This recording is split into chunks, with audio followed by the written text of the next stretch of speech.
Bonjour, je m'appelle Raza et je suis travailleuse sociale au centre d'accueil des réfugiés. Aujourd'hui, je souhaite vous parler de votre intégration dans une municipalité. Vous recevez une aide à l'intégration à la fin de la période d'intégration de 3 mois au centre, ou si vous avez déjà un travail ou un logement en Lituanie, si vous connaissez le lituanien au moins au niveau A1, en cas de regroupement familial, ou si vos enfants fréquentent un établissement scolaire. La durée de l'aide à l'intégration des bénéficiaires de l'asile est de 7 mois. Ensuite, l'intégration est prolongée jusqu'à 12 mois compte tenu de vos progrès d'intégration en fonction du plan d'intégration individuel établi.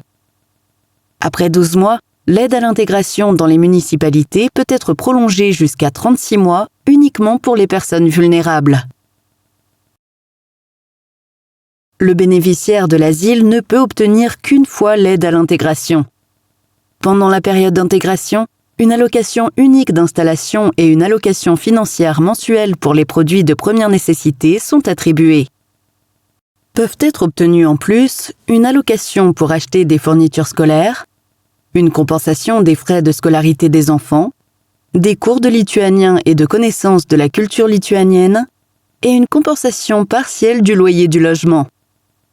La commission d'octroi de l'aide à l'intégration des bénéficiaires de l'asile dans les municipalités prend les décisions d'octroi de l'aide à l'intégration sur le territoire de la municipalité, règle les questions relatives à l'aide à l'intégration sur le territoire de la municipalité, prolongement de la durée d'intégration, suspension, renouvellement et octroi de mesures supplémentaires à l'aide pour l'intégration. L'aide à l'intégration peut être suspendue ou renouvelée sur décision de la Commission pour des motifs importants. Plusieurs institutions mettent en œuvre l'intégration en Lituanie. L'institution affecte à l'étranger un employé qui l'informe, lui donne des conseils, sert d'intermédiaire sur différentes questions et lui fournit une assistance et des services d'accompagnement. En cas de question, n'hésitez pas à contacter un travailleur social ou l'employé qui est chargé de vous. La conception des vidéos est financée par le Fonds Asile, Migration et Intégration.